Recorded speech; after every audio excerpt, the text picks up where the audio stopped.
देखा ना जब दोबारा रीसेट हुए, लोगों के मिजाज भी चेंज हो गए हैं, लोगों की वो भी यानी यूँ समझें कि फाइनेंशियल स्टेटस भी चेंज हुए ना।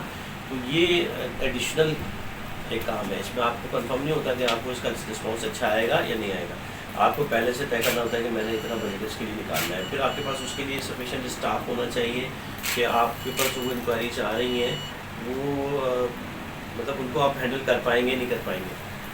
वो जब उसको बिल्कुल एंड तक ले जाते हैं तब उसका वो फ्रूटफुल होता है। यानी ये थोड़ा सा एक लॉन्ग टर्म एक प्रोसीजर है इनसे जो आता है। तो इसमें कोई एक कैटेगरी ही करती है जो कि जिनको जो विजनरी होती है वही लोग इस फोरम को समझते हैं।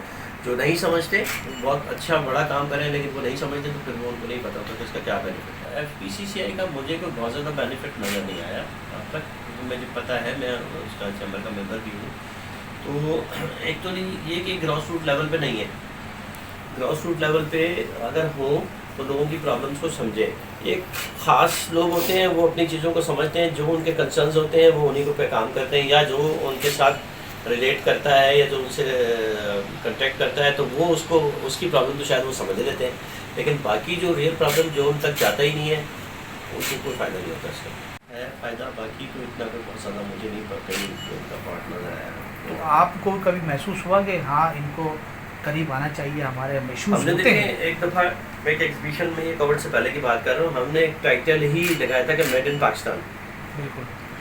उसमें हम बहुत सारी चीज़ें मैन्युफैक्चर भी करते हैं, छोटी बहुत सारी चीज़ें ना, तो उसमें हमें कोई बेनिफिट नहीं आए भी थे, विजिट भी हुआ, बहुत सारे देखा लोगों ने, लेकिन उसका कोई फ़ायदा हमें नहीं हुआ उसका ना, कि कोई उसकी हमें यानी ऑफ़र मिली हो या कोई सपोर्ट मिली हो। तो फिर हमने आहिस्ता आहिस्ता वो चीज़ें बंद हो गई। हम अब लोकल मैन्युफैक्चरिंग नहीं करते, हम सिर्फ इंटीग्रेशन करते हैं, यानी हम सामान मंगाते और उनको इंटीग्रेट करते हैं मुख्तलिफ किस्म की चीज़ें। तो आपकी गुफ्तगू से एक सवाल और निकल गया, अगर मेड इन पाकिस्तान को हम फोकस करें तो उसका क्या मुस्तक़बिल? मेड इन पाकिस्तान में देखें, जो इनिशियल स्टेज है ना मेड इन पाकिस्तान का, वो बगैर किसी सपोर्ट के आप उसको कर ही नहीं सकते, क्योंकि हमने एक चीज़ बनाई है, उसकी कॉस्ट पे हम बेचेंगे ना, उसको हम बेचेंगे यानी मार्केट की ज़रूरत पे हम बेचेंगे। हम किसी को फ्री में तो नहीं देंगे। मुझे 10 रुपये की अगर पड़ी है तो मैं उसको 12 रुपये बेचता हूँ, और अगर वो 8 रुपये की चीज़ बाहर से आ जाती है तो फिर मुझसे कौन लेगा, या मैं किसको बेचूँगा। एग्जैक्टली ऐसा ही होता है कि हम बहुत सारी चीज़ें हम यहाँ लोकल बनाते थे।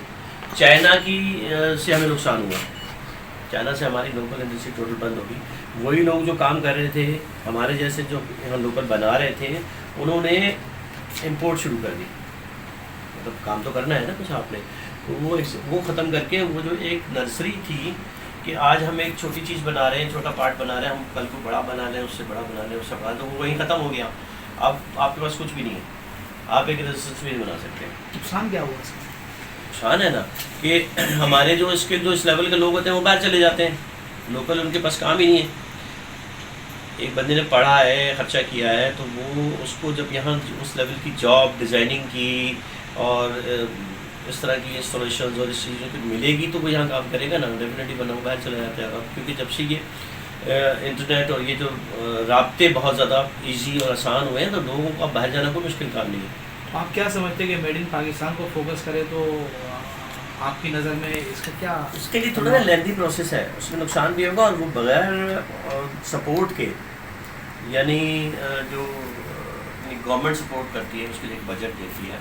मैं अपने बजट से नहीं कर सकता उसको। मैं अपने बजट से कहूँ कि मैं शुरू में नुकसान पे उसको मतलब, और ये जो मैन्युफैक्चरिंग है जब तक एक्सपोर्ट इसके साथ नहीं होगी ना, तो वो लोकल पे आप क्या बेच लोगे? आपके पास कितनी यूज़र हैं, कितने लोग हैं, उस क्वान्टिटी में बना के आपके लिए वो बिल्कुल भी यूज़फुल नहीं है कि आप उसको ये 10,000 पीस अगर आप बनाते हैं तो आप 10 लाख पीस बनाते हैं तो बिकता है 10 लाख पीस। आप मार्केट किन किन इदारों के ताउन की ज़रूरत महसूस होती है? देखिए EPB वाले हैं, EPB वालों को लोकल उसको सपोर्ट करना चाहिए। वो करते तो हैं लेकिन वो सिलेक्टेड लोगों को ही करते हैं। मुझे नहीं नज़र आया कि उनकी कोई बहुत ज़्यादा सपोर्ट, ये उनके पास कोई जाता है तो उसको करते हैं। एक्सपोर्ट प्रमोशन ब्यूरो, एग्जैक्टली, वो इसमें एक मेन हो सकता है कि लोकल मैन्युफैक्चरिंग आपकी वो बनतेगी जब जब उसको एक्सपोर्ट मिलेगा, यानी उसको बाहर भेजने के लिए मुझे अगर लोकल को भी फ़ायदा होगा उससे, और एक्सपोर्ट में उसका जो कॉस्ट है चीज़ों की और जो बाकी सारी चीज़ें हैं वो मतलब जब तक नहीं होंगी पूरी उस वक्त कोई फ़ायदा नहीं होगा। हम कॉस्ट उसको कर नहीं सकते ना पूरा, उसको हम एक चीज़ बनाते हैं हमें लैंडेड कॉस्ट कितनी आती है, उसमें कुछ इंपोर्टेड चीज़ें होती हैं, कुछ लोकल चीज़ें होती हैं। तो जब हम उसको यानी बेचने जाते हैं तो हमें एक मार्केट चाहिए। अब आपकी जो मार्केट है वो लोकल में कितनी होगी? पाकिस्तान में हम लाहौर में बेच लेंगे, फैसलाबाद बेच लेंगे और गुजरांवाला में बेच लेंगे। लेकिन हम इसको जब आगे जाएंगे ना, हम बांग्लादेश बेचते हैं, कहीं और बेचते हैं, साउथ अफ्रीका बेचते हैं, बहुत सारी जगहों पे, तब हमें एक बड़ी मार्केट मिलती है। हमारे पास उसकी प्रैक्टिस भी आती है काम करने की, और साथ में उसकी कॉस्ट भी कम होती है। उसमें कुछ लोग कर रहे हैं, काम करते भी हैं, वो यहाँ पर मार्केट में मतलब ऐसी चीज़ें हैं जो टोटली बाहर चली जाती हैं और वो फिर बाहर का उस पर मार्क लग के बिक जाता है। पाकिस्तान का बना हुआ, पाकिस्तान में ऐसा नहीं है कि बना नहीं सकते, बहुत टॉप क्लास का मैकेनिकल पार्ट्स हैं। मैकेनिकल पार्ट्स में बहुत सारे लोगों को जानता हूँ जो यहाँ डेवलप होते हैं, यहीं बनते हैं, और वो दुबई से मेड इन अमेरिका बन के जर्मनी होके बिकते हैं, यहाँ के लोकल बने हुए। तो पाकिस्तान में इतनी सलाहियत है? एग्जैक्टली ऐसा ही है, डिज़ाइन में हम बहुत आगे हैं। मैं अपनी आपको बताऊँ एक थोड़ी सी ज़रा वो है, मैंने मतलब मैं टाइटल नहीं हूँ बताने का, मैंने नेवी के साथ वो प्रोजेक्ट किए हैं कि हमने उस पर मतलब वो एक R&D उनके साथ मिल के हमने प्रोजेक्ट किए हैं जो पहले तस्वुर ही नहीं था कि लोकल होते हैं। ये मैं बात कर रहा हूँ सबमरीन में, मैंने समझ गया बिल्कुल। आपकी R&D से गुफ्तगू पे एक सवाल फिर निकल आया आपके कि ये बताएं कि R&D नेचर के लोग बहुत हैं पाकिस्तान में, बहुत काम करते हैं। तो पाकिस्तान में हमारे, मैं ये समझता हूँ कि इसको अहमियत नहीं दी जाती है R&D को। नहीं, बिल्कुल भी नहीं, तो बल्कि इसकी वजह से क्या discouraging हमें नुकसान हो रहा है? नुकसान हो रहा है। आपकी सारी जो क्रीम है वो बाहर चली जाती है, जिसको कुछ आता है वो यहाँ क्यों कम तनख्वाह पे काम करेगा? बहुत ही कोई उसके पास अगर रीजन मजबूरी है तो वो करेगा, अदरवाइज उसको जैसी चांस मिलेगा वो चला जाएगा बाहर। क्रिएटिव लोग बहुत हैं। तो ये R&D की गफलत का जिम्मेदार किसको समझते हैं? एक तो स्टेबिलिटी नहीं है पूरी, मतलब कभी कभी कुछ होता है, कभी कुछ होता है। मैं अपना जो, अगर मैं आपको ओवरव्यू देता हूँ तो उसमें सबसे बेस्ट जो पीरियड काम करने के लिए रहा है वो परवेज़ मुशर्रफ के दौर में। परवेज़ मुशर्रफ के दौर में काम हो रहा था, मार्केट में भी वो भी चल रहा था, यानी इलेक्शंस हो रही थी, नई इलेक्शंस हो रही थी, इम्पोर्ट सबसे बहुत ज़्यादा थी, इतनी थी कि वो आप यानी रिकॉर्ड हमने काम किया और लोगों ने भी किया उसका। तो वो दौर बहुत अच्छा था। उसमें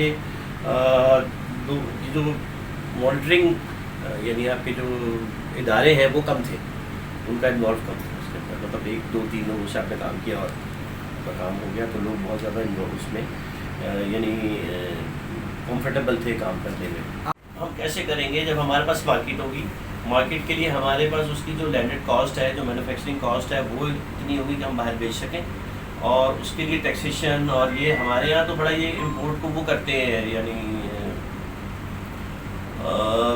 यूँ समझेंगे एक तरह से डिस्करेज ही करते हैं कि उसमें इतने टैक्सेस, इतनी रिस्ट्रिक्शन, इतनी चीज़ें हैं, कोई क्लियर नहीं है। 1 विंडो ऑपरेशन होना चाहिए। मैं एक चीज़ बना रहा हूँ तो मुझे सपोर्ट होनी चाहिए, ना कि मुझे डिस्करेजिंग मिले कि जी मुझे यानी एक से मुझे सर्टिफिकेशन लेनी है, एक से मुझे परमिशन लेनी है, एक से मुझे कुछ और लेना है, एक से मुझे यानी एक तरह से यूँ समझें कि रेजिस्टेंस होती है कि आप कर ही ना सकें। एक वक्त पे आके लोग जो है नॉर्मली फिर बैक ऑफ हो जाते हैं कि यार मैं किस झंझट में मंगाना शुरू कर दूँ, वो ज़्यादा बेहतर है। ये हो सकता है कि वो होपलेस नज़र नहीं आ रहा कुछ, सच बात है। मौजूदा हालात में बिल्कुल होपलेस। मोस्टली लोग यहाँ से मूव कर रहे हैं। अगर कोई 4 भाई हैं तो उसमें से 2 भाई सोच रहे हैं कि हम बाहर चले जाएं ताकि हमारे पास कुछ बैकअप रहे। ये मतलब इतना ज़्यादा अच्छा नहीं, अल्लाह से अच्छी उम्मीद है, लेकिन ऑलमोस्ट होपलेस।